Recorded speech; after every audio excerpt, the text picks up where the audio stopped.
여러분 안녕하십니까? 카자흐스탄인을 위한 종합한국어 4를 함께 공부하고 있는 안정호입니다. Здравствуйте, с вами я, Ханнели, и сегодня мы проходим 11-й урок 4-го уровня. 선생님, 한국의 결혼식 모습을 보신 적 있으시죠? 네, 제가 한국 드라마 통해서 본 적도 있고, 그리고 한국 친구의 결혼식에 가본 적도 있어요. 아, 그렇군요. 그러면 한국의 결혼식 모습과 카자흐스탄의 결혼식 모습 어떻게 다르던가요? 네, 카자흐스탄에서 결혼식에 많은 손님을 초대를 하고 춤을 추면서 이렇게 노는 반칙입니다. 아, 한국에서는 같이 춤을 추고 노는 그런 장면은 볼 수가 없는데 카자흐스탄은 좀 다르군요. 네, 네. 맞습니다. 네, 이렇게 오늘은 제11과 결혼에 대해서 공부해 보도록 하겠습니다. 네, 그럼 먼저 결혼에 대한 몇 가지 단어를 살펴보도록 하겠습니다. 자, 미혼, 이것은 아직 결혼하지 않았다 라는 의미죠. 그래서 우리가 보통 미혼이다, 아, 저는 아직 미혼이에요, 이렇게 이야기하죠. 반대는 무엇입니까? 기혼입니다. 이미 결혼했어요, 저 기혼이에요, 이렇게 이야기합니다. 미혼이다, 기혼이다, 이렇게 이야기를 하고요. 혹은 미혼 남녀, 이러면 아직 결혼하지 않은 남자와 여자, 기혼 남녀, 이미 결혼한 남자와 여자, 이런 표현도 우리가 사용을 하게 됩니다. 자, 그리고 독신인데요. 독신이라고 이야기하면 혼자 사는 사람, 그 사람을 우리는 독신이라고 이야기합니다. 그리고 그래서 결혼하지 않은 사람을 우리는 독신이라고도 이야기하는데요. 독신이라고 이야기했을 때는 결혼도 하지 않았고 또 결혼을 그다지 하고 싶어 하지 않는 사람, 그런 의미도 약간 있습니다. 이 독신이라는 말에는요. 그래서 이것도 역시 독신이다, 그리고 또 독신 남녀, 이런 이야기를 쓸 수 있습니다. 자, 그 다음 연애결혼과 중매결혼인데요. 연애결혼이냐 중매결혼이냐는 두 사람이 만난 방법에 따라서 이제 나누게 됩니다. 그래서 연애결혼은 두 사람이 정말 연애를 통해서 결혼을 한 것이고요. 중매결혼은 누군가의 소개로 만나게 되는 것입니다. 그래서 중매결혼이다 그러면 어른이 소개를 해주셔서 두 사람이 만나서 잠깐 연애를 하고 결혼하는 것, 그것을 우리는 중매결혼이다 라고 이야기를 합니다. 네, 결혼의 두 가지, 결혼하는 방법. 보통 한국에서는 예전에는 거의 중매결혼을 많이 하였는데요. 시대가 조금 바뀌면서 요즘에는 보통은 연애결혼을 많이 하죠. 중매결혼을 하는 사람보다는 연애결혼을 하는 사람들이 훨씬 많아졌습니다. 그리고 또 하나는 중매를 통해서 결혼을 하더라도 중매를 하는 것을 우리는 선을 보다라고 이야기를 하는데요. 선을 본 이후에도 보통 연애 기간을 조금 가지고 결혼하기 때문에 정확하게 이것이 중매결혼이다, 연애결혼이다, 이렇게 나누기는 조금 어려울 것 같습니다. 네, 이렇게 결혼의 세 가지 형태에 대해서 알아보았고요. 다음은 우리 결혼식에 대한 몇 가지 단어를 살펴보겠습니다.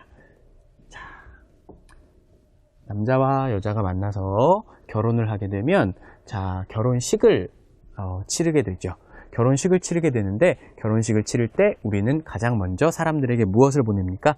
청첩장을 보냅니다. 자, 청첩장이라는 말은 결혼식 초대장입니다. 자, 제 결혼식에 와주세요 하는 카드죠. 그것을 우리는 청첩장이라고 부릅니다. 자, 그래서 청첩장은 초대장이기 때문에 청첩장을 주다 혹은 청첩장을 받다라는 표현을 사용을 하고요. 혹은 내가 여러 명에게 청첩장을 주다, 이것을 우리는 청첩장을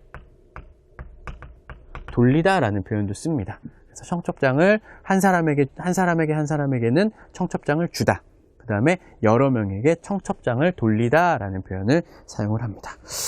자, 청첩장에 대한 표현을 살펴보았고요. 다음은 축의금입니다. 축의금은 축하하는 의미로 주는 돈입니다. 그래서 축의금이라고 하는데, 우리가 결혼식에, 다른 사람 결혼식에 초대를 받아서 가게 되었을 때 우리는 축의금을 가지고 갑니다. 그럼 보통 얼마를 가져가야 할까요?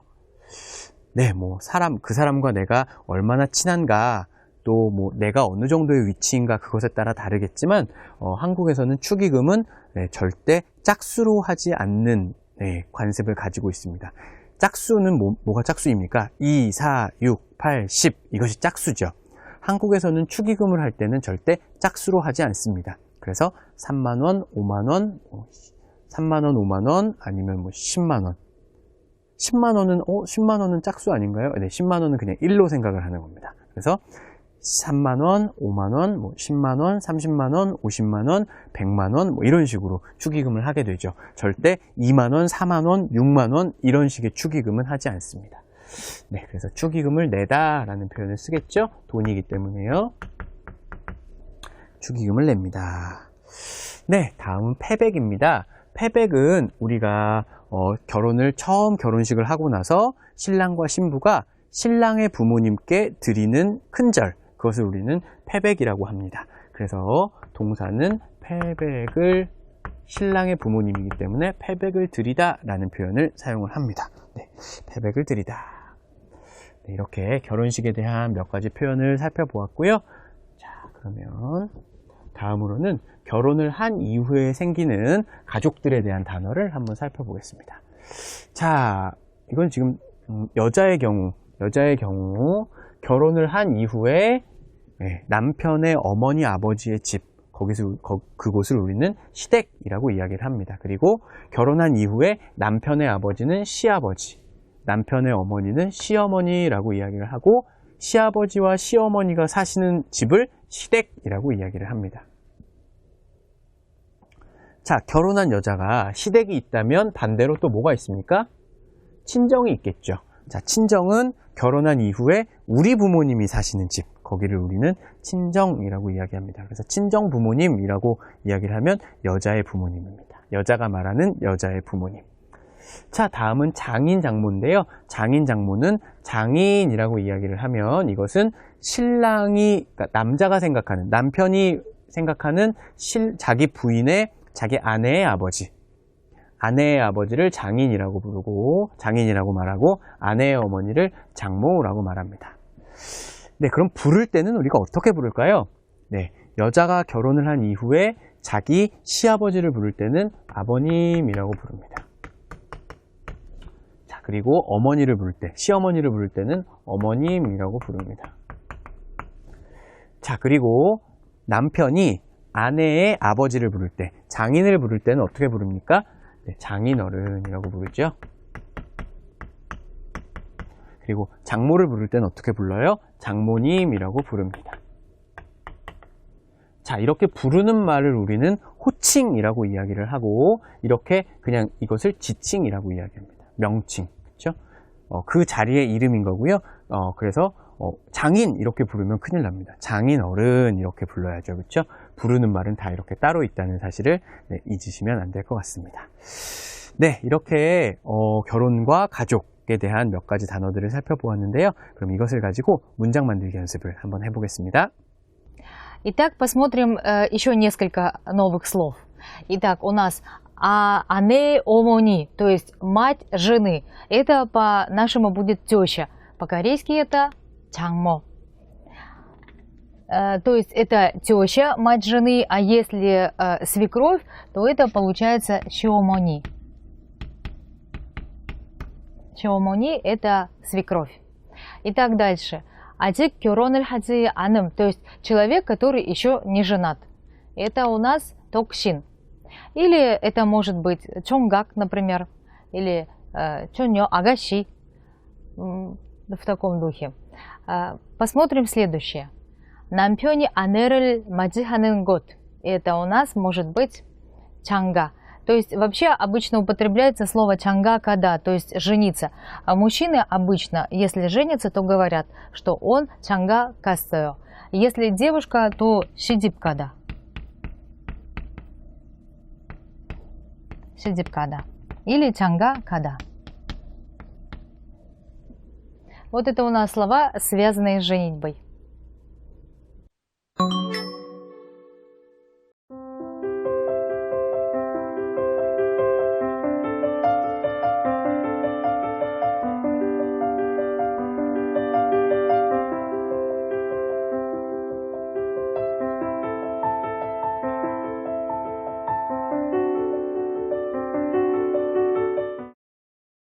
Мы приступаем с вами к изучению грамматики. И сегодня первая грамматическая форма, которую мы будем проходить, это форма «ныраго», которая употребляется для выражения причины и указывает оправдание невозможности совершения какого-либо действия. Послушаем сначала объяснение сунсеним.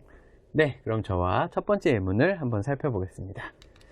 네, 숙제를 하느라고 잠을 못 잤어요. 자, 우리에게는 똑같은 시간이 있습니다. 자, 그 시간을 가지고 우리는 숙제를 할 수도 있고 잠을 잘 수도 있어요. 자, 그런데 이 사람은 지금 뭘 했나요, 선생님? 네, 숙제를 했어요. 네, 숙제를 했어요. 그렇기 때문에 이 사람은 잠을 못 잤습니다. 자, 똑같은 시간이 있기 때문에 그 시간에 숙제를 하면 잠을 잘 수 없어요. 그래서 숙제를 하느라고 잠을 못 잤어요. 이 사람이 잠을 못 잔 이유는 그 시간 동안에 이 사람은 숙제를 했기 때문에 잠을 못 잔 것이죠. 네, 이것이 바로 느라고의 의미입니다. 자, 느라고는 이유예요. 이유인데 똑같은 시간을 가지고 그 시간에 다른 것을 했어요. 그래서 어떤 것을 못 했어요. 이럴 때 사용하는 문법이 바로 느라고입니다. 네, 그럼 두 번째 예문 한번 살펴보겠습니다. 자, 발표 자료를 찾느라고 점심을 못 먹었어요. 이 사람도 역시 똑같은 시간의 문제죠. 시간의 문제입니다. 자, 이 사람은 그 시간에 자료를 찾을 수도 있고 점심을 먹을 수도 있었어요. 이 사람은 뭘 했나요, 선생님? 네, 자료를 찾았어요. 네, 자료를 찾았죠. 자, 그래서 이 사람은 그 시간에 점심을 먹을 수 없었던 것입니다. 네, 그래서 우리는 그럴 때 어떻게 말합니까? 자료를 찾느라고 점심을 못 먹었어요. 다른 사람들이 점심을 먹을 시간에 이 사람은 점심을 먹지 않고 자료를 찾은 것이죠. 네, 그러면 이번에는 대화문 예문을 한번 살펴보겠습니다. 자, 선생님 좀 읽어주시겠어요? 네, 왜 전화를 안 받았어요? 미안해요. 영화를 보느라고 전화 소리를 못 들었어요. 자, 역시 똑같은 시간이 있습니다. 그 시간 동안에 이 사람은 전화 소리를 들었습니까? 영화를 봤습니까? 선생님, 이 사람 뭐 했죠? 네, 영화를 봤어요. 네, 영화를 봤죠. 그래서 영화를 보는 시간에 전화 소리를 듣지 못했어요. 그래서 영화를 보느라고 전화 소리를 못 들었어요. 이렇게 이야기를 한 것이죠.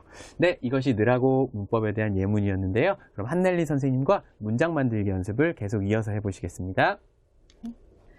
선생님 같이 읽어주시겠어요? 네. 제가 A하겠습니다. 네.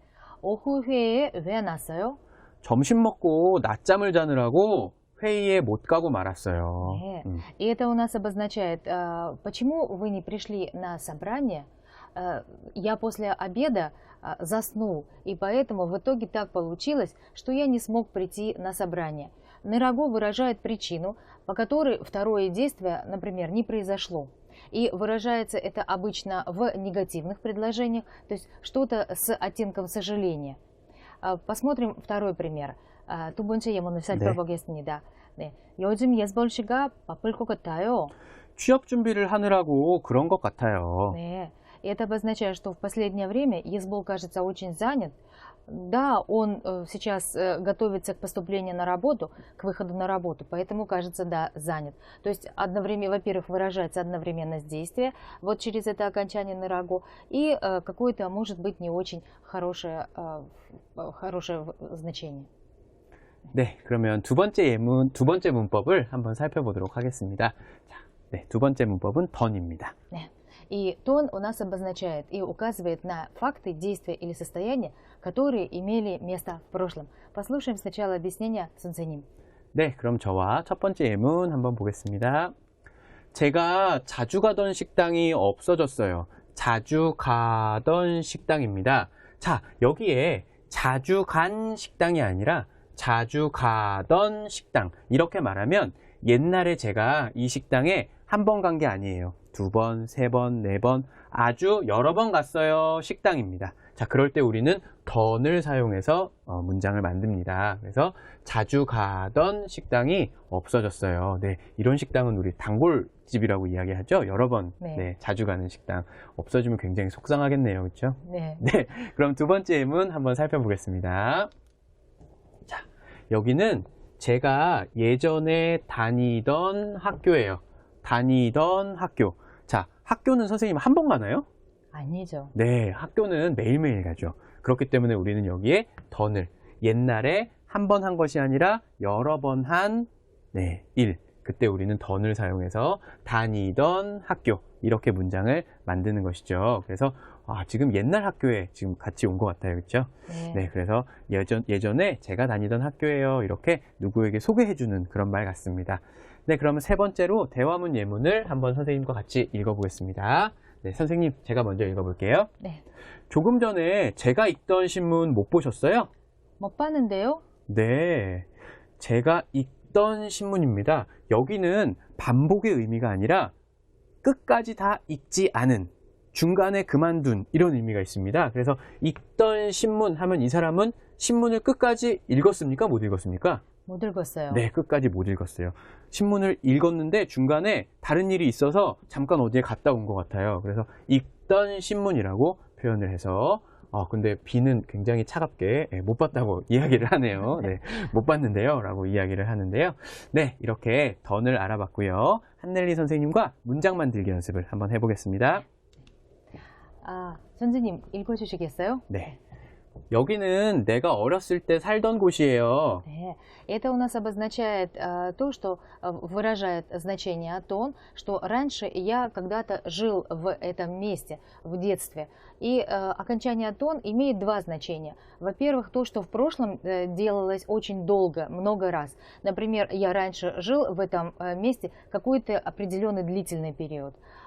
И второе значение – это обозначает прерывание действия, сделанного в прошлом.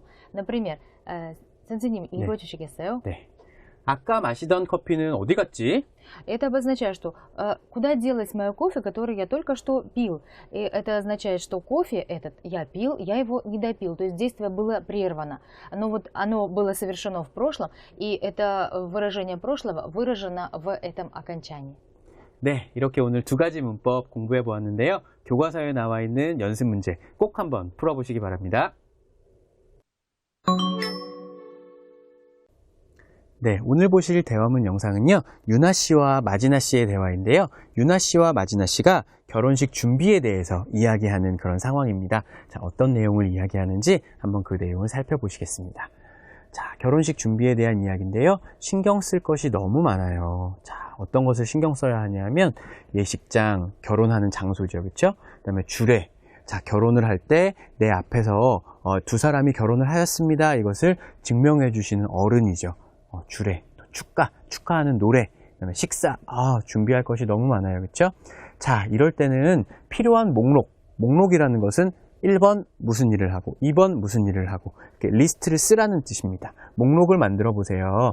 그런 실수가 없게 해야 해요. 뭐 이런 조언을 해주는 그런 내용인데요. 네, 그럼 이런 내용을 가지고 된 대화문 영상을 먼저 한번 보시겠습니다. 유나 씨, 결혼식 준비는 잘하고 있어요? 네, 결혼식 준비를 하느라고 정신이 없어요. 준비할 게 많지요? 제 언니가 결혼할 때 도와주던 기억이 나요. 신경 쓸 것이 너무 많아서 좀 힘들어요. 예식장, 주례, 축가, 식사 등 준비할 게 많거든요. 그렇죠? 준비할 게 많으니까 필요한 목록을 만들어서 실수가 없게 하세요. 그리고 제가 도와줄 것이 있으면 말씀해 주세요. 네, 고마워요. 네, 대화문 영상 잘 보셨나요? 그럼 저와 함께 그 내용을 공부해 보시겠습니다. 유나 씨, 결혼식 준비는 잘하고 있어요? 네, 결혼식 준비를 하느라고 정신이 없어요. 자, 이것 때문에 아주 바빠요. 이것 때문에 이것을 하기 위해서 다른 것을 할 수 없어요 라는 뜻이죠. 느라고 결혼식 준비를 하느라고 다른 일을 할 수 없어요. 그래서 정신이 없어요. 자, 마지나 씨가 준비할 게 많죠. 제 언니가 결혼할 때 도와주던 기억이 나요. 마지나 씨는 언니가 결혼을 할 때 많이 도와줬나 봐요. 그렇죠? 도와주던 기억이 나요. 신경 쓸 것이 너무 많아서 좀 힘들어요. 신경 쓰다 무엇입니까? 관심을 가지고 있다라는 뜻이죠. 신경을 쓰다, 관심을 갖다. 신경 쓸 것이 너무 많아서, 관심을 가져야 하는 것이 너무 많아서 좀 힘들어요. 뭘 관심을 가져야 합니까? 예식장, 결혼할 장소, 그쵸? 주례, 아까 제가 설명했죠? 결혼식을 할 때 신랑과 신부 앞에서 두 사람이 결혼을 하였습니다 라는 것을 증명해 주시는 어른. 그래서 한국에서는 보통 자기의 선생님에게 부탁을 하거나 아니면 좀 유명한 사람들에게 부탁을 하는 경우도 있습니다. 주례, 그다음에 축하하는 노래죠. 식사는 이제 밥, 이런 것 등 준비할 게 너무 많거든요. 그렇죠. 준비할 게 많으니까 필요한 목록을 만들어서 실수가 없게 하세요. 실수가 없도록 하세요. 그리고 제가 도와줄 것이 있으면 말씀해 주세요 하고 네, 고마워요 라고 이야기를 하였습니다. 네, 필요한 것은 이렇게 리스트를 써서 1번, 2번, 3번 그래서 종이에 써서 가지고 다니면서 확인하세요 라는 의미이죠. 네, 그러면은 대화문 영상을 다시 한번 보면서 공부해 보시겠습니다. 유나 씨, 결혼식 준비는 잘하고 있어요? 네, 결혼식 준비를 하느라고 정신이 없어요. 준비할 게 많지요? 제 언니가 결혼할 때 도와주던 기억이 나요. 신경 쓸 것이 너무 많아서 좀 힘들어요. 예식장, 주례, 축가, 식사 등 준비할 게 많거든요. 그렇죠?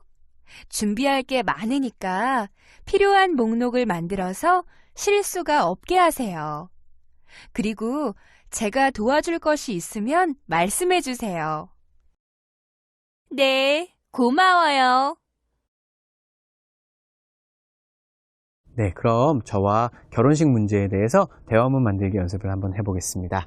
자, 역시 준비 내용은 결혼이죠? 자, 어려운 점은 무엇입니까? 결혼 문화를 잘 몰라요. 결혼 문화를 잘 몰라요. 구체적인 준비 사항은 무엇입니까? 상견례, 혼수, 예단 이런 것들이 있네요. 그렇죠? 상견례라고 하면 무엇입니까? 상견례는 결혼하기 전에 신랑의 가족, 보통 신랑의 부모님, 또 신부의 부모님이 서로 처음으로 인사하는 자리, 그것을 우리가 상견례라고 이야기하고 상견례를 하다라고 이야기를 합니다. 자, 그 다음 혼수는 결혼한 이후에 신랑과 신부가 함께 사용할 여러 가지 물건, 그런 것을 우리는 혼수라고 이야기를 하죠. 그래서 뭐 냉장고라든지 텔레비전이라든지 뭐 아니면 이불이라든지 그릇 이런 것을 우리는 혼수라고 이야기합니다. 예단은 무엇입니까? 신랑과 신부가 서로 결혼식에 서로 주고받는 선물, 그렇죠? 그런 것을 우리가 예단이라고 이야기를 합니다. 자, 그래서 근데 조언을 하고 있죠. 어떤 조언을 합니까? 먼저 결혼한 사람들에게 조언을 구하다. 상담에서 우리 공부를 했습니다. 조언을 구하다. 도움이 되는 말을 해달라고 부탁하다 라는 뜻이죠. 조언을 구하다. 그러면 놓치지 않다, 놓치다, 실수하다, 빠뜨리다 라는 뜻이죠. 실수하지 않을 것이다 라고 이렇게 이야기를 하고 있습니다. 네, 그러면은 이러한 내용으로 저와 대화문 만들기 연습을 한번 해보시겠습니다. 자, 제가 마지나 씨를 하겠습니다. 여러분이 유나 씨를 해주시기 바랍니다. 네, 그러면 여러분이 먼저 시작하겠습니다. 제가 먼저 시작을 해야겠군요. 제가 마지나 씨를 하니까요. 그럼 제가 먼저 시작을 하겠습니다. 유나 씨, 결혼 준비는 잘하고 있어요?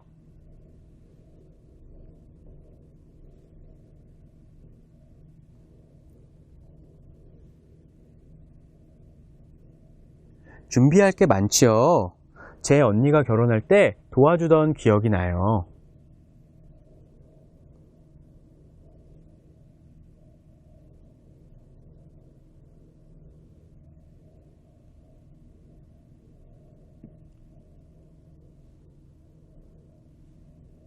그렇죠. 준비할 게 많으니까 먼저 결혼한 사람들에게 조언을 구해서 놓치지 않게 하세요. 그리고 제가 도와줄 것이 있으면 말씀해 주세요. 네, 잘 만들어 보셨나요? 그럼 저와 함께 빈칸에 들어갈 내용을 확인해 보시겠습니다. 유나 씨, 결혼 준비는 잘하고 있어요? 네. 결혼 준비를 하느라고 정신이 없어요. 준비할 게 많지요. 제 언니가 결혼할 때 도와주던 기억이 나요. 결혼 문화를 잘 몰라서 좀 힘들어요. 상견례, 혼수, 예단 등 준비할 게 많거든요. 그렇죠? 준비할 게 많으니까 어떻게 하라고 했죠? 먼저 결혼한 사람들에게 조언을 구해서 놓치지 않게 하세요. 빠뜨리지 않게 하세요. 그리고 제가 도와줄 것이 있으면 말씀해 주세요. 유나 씨가 네, 고마워요 하면서 대화를 마치게 됩니다. 네, 이 내용은 다시 한번 꼭 읽어보시고 반복 연습을 해보시기 바랍니다.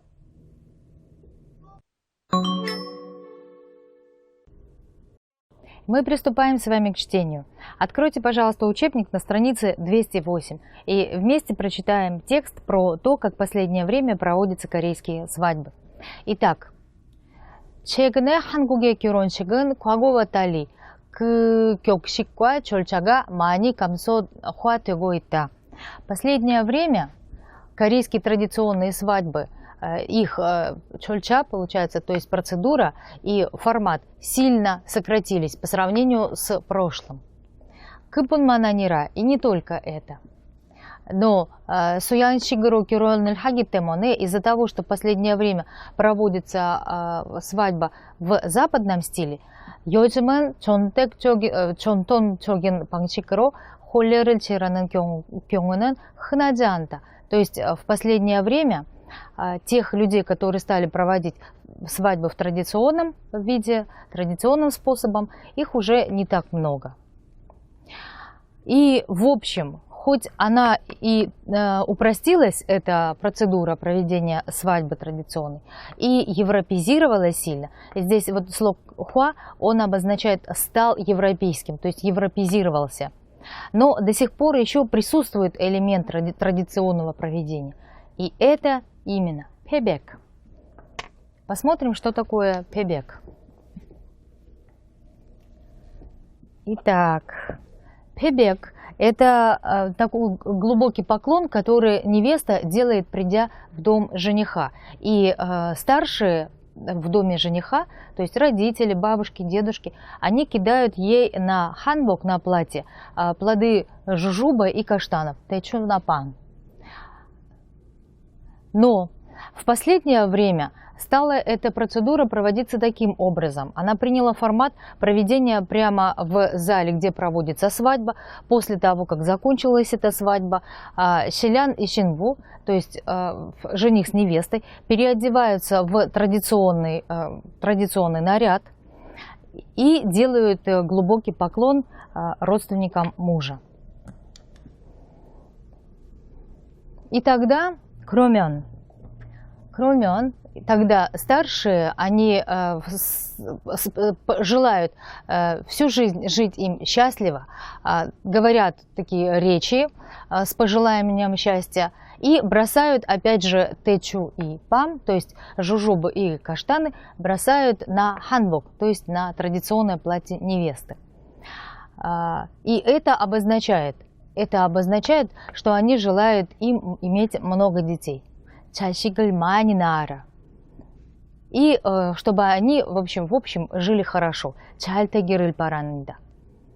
Значит, таким образом, хоть корейская свадьба и по сравнению с прошлым сильно изменилась, но из-за того, что до сих пор еще осталась часть какая-то традиционного проведения свадеб, все же корейские свадьбы, они отличаются или отличаются от свадеб, проводимых в других культурах.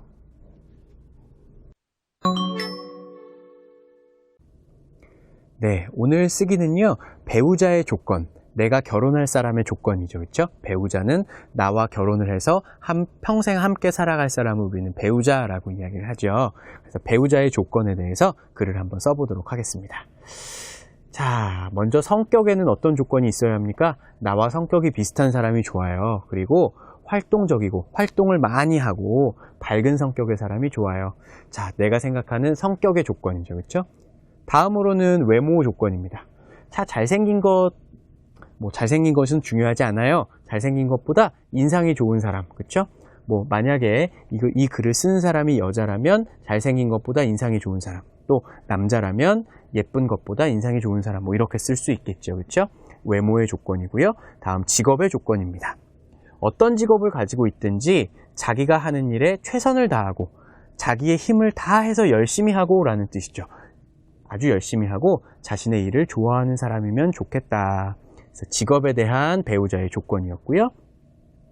마지막으로 학벌이라고 이야기하면 그 사람이 나온 대학교의 이름을 말합니다. 그래서 우리는 학벌이 좋다, 학벌이 안 좋다, 이렇게 이야기를 하는데요. 자, 공부를 많이 한 사람보다 다양한 경험을 한 사람이 더 좋다. 그러니까 학벌이 좋은 것은 그렇게 중요한 조건이 아니다라는 그런 이야기인데요. 자, 그래서 배우자의 조건을 총 4가지의 종류로 나누어서 4가지의 분류로 나누어서 배우자의 조건을 이야기하고 있습니다. 자, 그럼 이런 내용으로 글을 썼을 때 어떤 글이 완성되는지 확인해 보시면서 오늘 쓰기 수업을 마무리하겠습니다.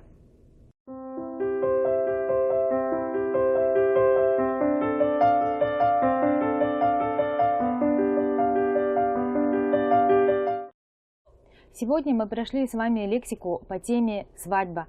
По грамматике мы прошли с вами окончание на рагу, выражающее причину, и прошли окончание «дон», выражающее действие, совершенное в прошлом. 네, 이렇게 오늘은 제11과 결혼에 대해서 공부해 보았는데요. 한국 드라마나 영화를 통해서 오늘 배운 단어와 표현들 아마 확인하실 수 있으실 겁니다. 자, 오늘 배운 내용 교과서를 통해 반드시 복습해 보시고요. 오늘 수업은 여기까지 하겠습니다. 감사합니다. 감사합니다.